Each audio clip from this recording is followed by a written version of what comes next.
U.S. forces conducted another strike on an alleged drug trafficking vessel in the eastern Pacific Ocean, killing 2 people, Secretary of War Pete Hegseth reported. The attack was carried out at the direction of President Trump, Hegseth said in a social media post that included unclassified video of the strike.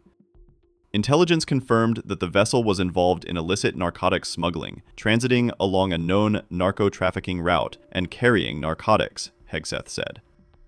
2 male narco-terrorists aboard the vessel were killed, the War Secretary added, noting that no U.S. personnel were killed in the operation. No further information was provided. Dating back to early September, the Trump administration has reported well over a dozen such strikes in the waters of the Caribbean and Eastern Pacific Ocean off South America on what it alleges are drug vessels. The strikes have killed more than 50 people. The White House says they are part of an effort to cripple the operations of drug cartels. Pete? Yes, sir. Well, thank you, Mr. President, for your leadership.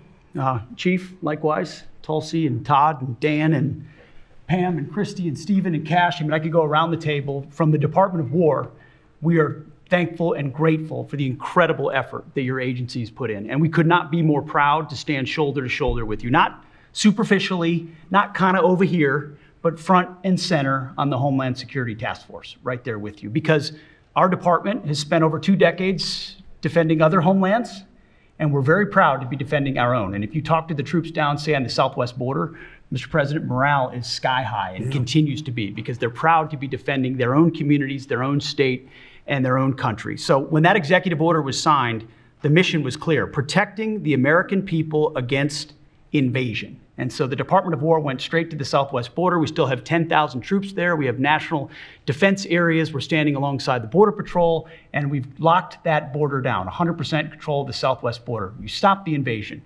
And then we're proud to be going on the offense, counter-cartel operations. And it's not counter-cartel, as was mentioned. These are designated terrorist organizations, foreign terrorist organizations. Our generation spent the better part of 2 decades hunting Al-Qaeda, hunting ISIS. Well, as the president said, this is the ISIS, this is the Al-Qaeda of the Western Hemisphere.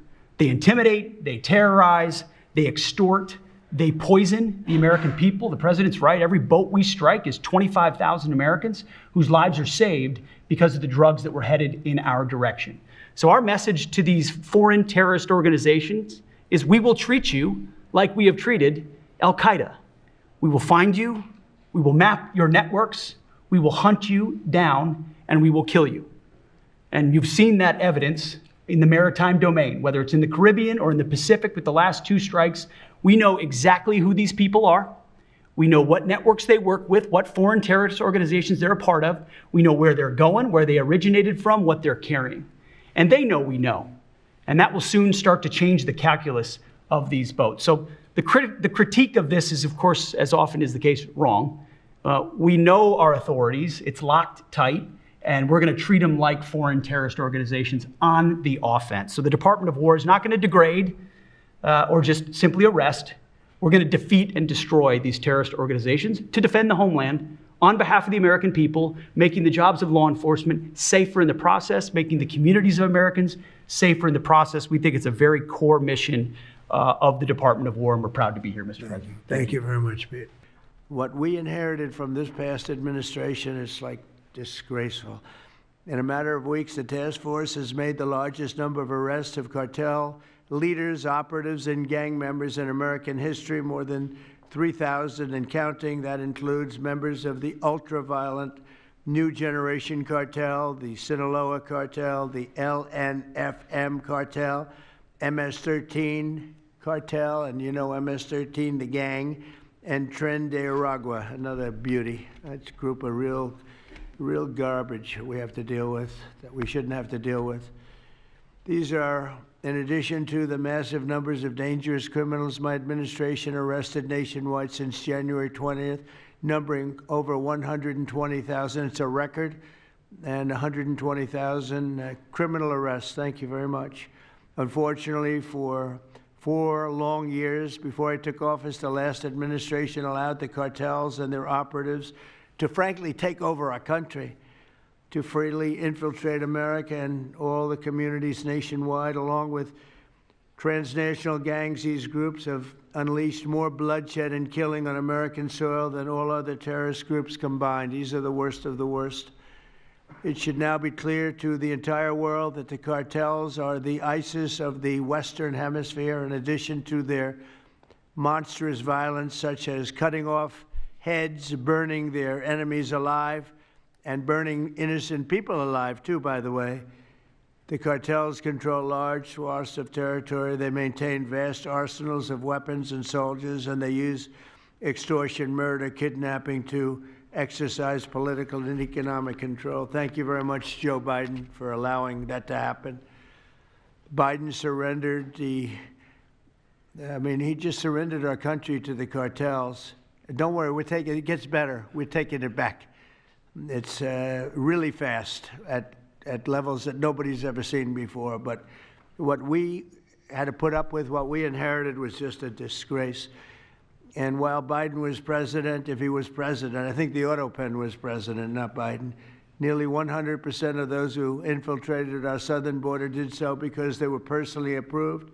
They admitted they were just what happened, assisted by the most dangerous and violent criminal organizations anywhere on the planet. The worst people on the planet they allowed into our beautiful country.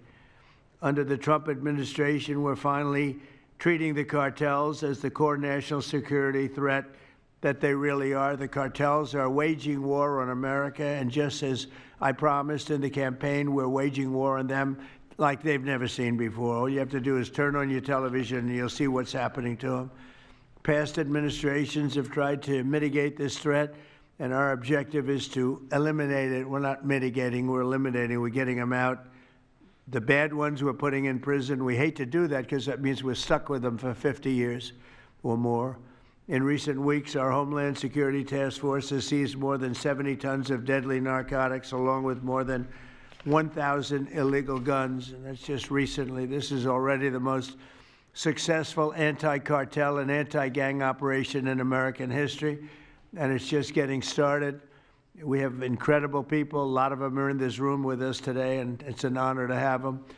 But we're going to not stop until the threat has been fully and completely eradicated. I want to thank task force members with us today, including a person who's doing a fantastic job, Attorney General Pam Bondi. Thank you, Pam. Thank you. Secretary of War Pete Hegseth. Sounds so much better than Secretary of Defense. I don't know. Do you guys agree with that? I don't know. It sounds, we won the First World War, the Second World War. I would say everything before and everything in between. And then we got woke and we said, well, let's call it defense. I think we like it this way better. It's funny. That's something I thought it would be maybe controversial. And it's only controversial that we changed the name in the first place. It's not controversial at all. It's been unbelievably well accepted, Pete. Hasn't it, right? It's been pretty amazing. I thought it would be controversial. People want to have our country back. People want to do exactly what we're doing right now, and we're getting a lot of credit for it, and we should. I want to thank, though, Pete. You're doing a great job. Pete Hegseth.